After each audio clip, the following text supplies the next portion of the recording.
Сәлеметсіздер ме, құрметті студенттер? Бүгінгі жаңа тақырыбымыз компьютерлік графика және оның түрлері. Компьютерлік графика бұл сызба құралдарының көмегімен жасалған сурет. Ал графикалық редактор дегеніміз, студенттер, графикалық бейнелерді құруға немесе өзгертуге арналған программа.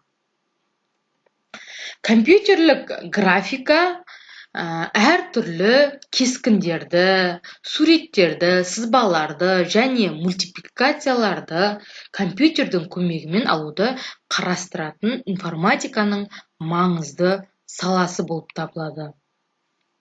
Бүгінгі таңда компьютерлік графика екіге бөлінеді. Екі өлшемді графика және үш өлшемді графика болып бөлінеді. Екі өлшемді графиканың өзі үшке бөлінеді. Растрлық графика, векторлық графика, фракталдық графика болып. Растрлық графикаға тоқталатын болсақ, растрлық деп өзі айтып тұрғандай, кескіндер түрлі түсті нүктелердің жиынтығынан тұрады. Растрлық кескінді құрайтын әрбір пиксельдің өз орны мен түсі болады. Және әр пиксельге компьютер жадында бір ұяшық қажет. Өздеріңіз көріп тұрғандарыңыздай, әрбір ұяшық қажет деп мына екінші суретте айтып тұрмын. Растрлық кескіннің сапасы сол кескіннің өлшеміне, тігінен және көлденең орналасқан пиксельдердің саны болып табылады. Және әр пиксельді бояуға қажетті түстердің санына тәуелді болады. Екінші, векторлық кескіндер. Векторлық кескіндер дегеніміз бұл өзі айтып тұрғандай геометрия сабағымен өте тығыз байланысты. Векторлық кескіндер бұл сызық, доға, шеңбер және тік бұрышты сияқты геометриялық объектілер жиынтығынан тұратын кескіндер. Бұл жерде вектор дегеніміз осы объектілерді сипаттайтын мәліметтер жиынтығы. Векторлық графиканың басты артықшылығы оған кескін сапасын жоғалтпай, өзгеріс енгізуге, оңай кішірейтуге және үлкейтуге болатындығы. Векторлық кескіндер негізі CorelDRAW, Photoshop графикалық редакторымен жасалынады. Біздің үшінші кескініміз ол фракталдық деп аталады.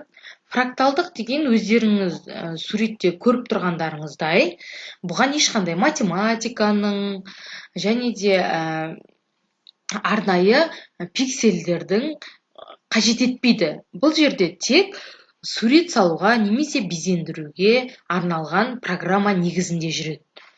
Егер растрлық графикада растр пиксель, ол растр дегеніміз ол пиксель, ал векторлық графикада сызық базалық болып табылады. Фракталдық графикада бұл математикалық формуланың өзі базалық элемент болып табылады. Бұл компьютердің жадында ешқандай объекті сақталмайды. Кескін тек қана теңдік бойынша салынады. Өздеріңіз суретте көріп тұрғандарыңыздай, міне, тек бұлар программа бойынша жұмыс жасайды. Мысалы, жаңағы табиғи құбылыстарды айтатын кететін болсақ, бұлттар, қарлар және ою-өрнектер, осылардың барлығы фракталдық графикаға жатады. Негізі графикалық фракталдардың көптеген мысалдарын келтіруге болады, балалар.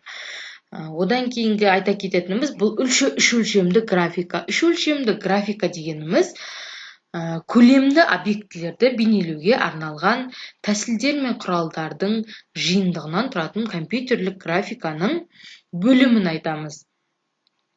Бұл үш өлшемді графикамен жұмыс істеуге арналған бағдарламалар 3D Studio Max, AutoCAD және Compass. Және қолдану саласы бұл үш өлшемді графиканың физикалық объектілерді, компьютерлік модельдеуде, машина жасаған бұйымдарда, ғылыми есептерде, инженерлік жобаларда, видеороликтерде архитектурада көп қолданылады екен.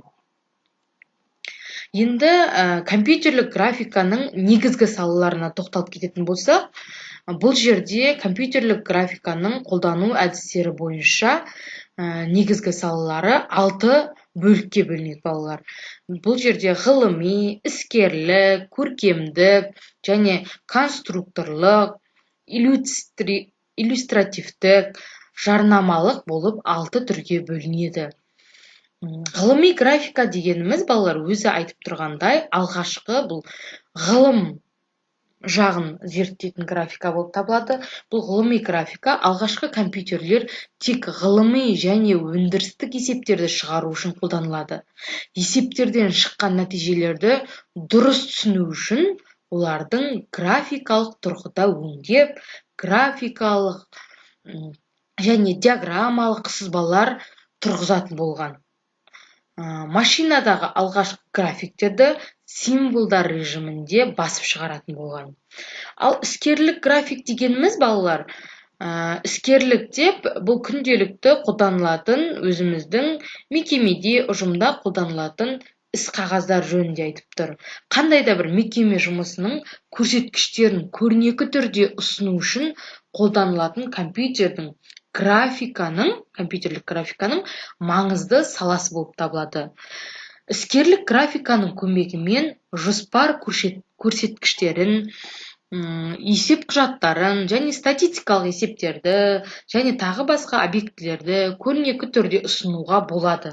Іскерлік графиканың программалық жабдықтары электронды кестелердің құрамында болады. Одан кейінгі тоқталып кететін графикамыздың түрі көркемдік графика. Көркемдік графика бұл сурет салу графикасы балалар. Компьютер экранында ерікті түрде сурет салу мен сызуды айтамыз. Суреттер графикасының пакеттері жалпы мақсатта пайдаланатын қолданбалы бағдарламалық жасақтамалардың қатарына енеді. Суреттер графикасында қолданылатын қарапайым программалық жабдықтарды графикалық редакторлар деп атаймыз. Бұл жерде көріп тұрғандарыңыздай компьютерлік графиканың ерекшелігі сурет салумен және сызуды айтады екенбіз. Одан кейін конструкторлық графика. Конструкторлық графика инженерлік, инструкторлардың, архитекторлардың, жаңа технологияны ойлап шығарушы өнертапқыштардың жұмысында қолданылады. Компьютерлік графиканың бұл түрі қысқартып айтқан кезде сапр деп аталады.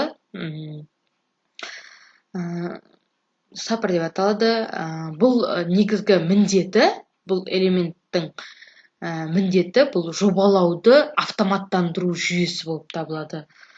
Берілген жобаны автоматтандырады.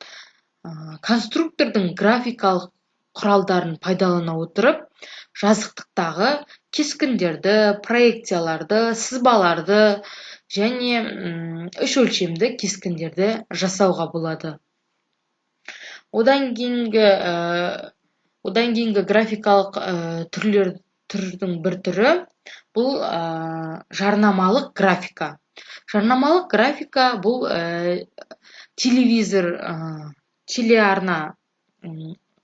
телевизордағы ақпараттарды пайда болмай танымал бола бастады. Бұл жарнамалық графикамен теледидар пайда болғаннан кейін танымал бола бастады. Қазір компьютердің көмегімен жарнамалық роликтер, мультфильмдер, компьютерлік ойындар, видеодәрістер мен видеопрезентациялар жасалынады. Оларды жасау үшін қолданылатын графикалық пакеттер осы мақсатта қолданылатын компьютердің жадымен жұмыс істеуге жылдамдатылған үлкен талап болып қойылды. Жарнамалық графиканың қызметі өте зор екен. Қазіргі таңдағы бүкіл жарнаманың осы жарнамалық графика үлгісімен жасайтын болған. Бүгінгі сабақта балалар барлық графиканың түрін қамтып шықтық, және олардың түрлері, олардың салалары, олардың қызметтерін барлығын толық қамтыдық. Енді үйге берілетін тапсырма компьютерлік графиканың түрлері, жаңа мен айтып кеткен мүмкіндіктері, қолданулары, осылардың барлығын балалар видео түрінде интернет желісінен көріп, өз көздеріңмен олармен әрі қарай танысыңыздар. Сіздердің басты мақсаттарыңыз осы бүгінгі өтілген барлық тақырыпты өздеріңіз бір интернет желісінен көріп, көзбен қайталап шығыңыздар. Сіздерге берілетін тапсырма осы интернет желілерін болашақта қалай қолдануға болады, тағы қандай салаларда қолданамыз, сол туралы қысқаша маған мағлұмат айтасыздар.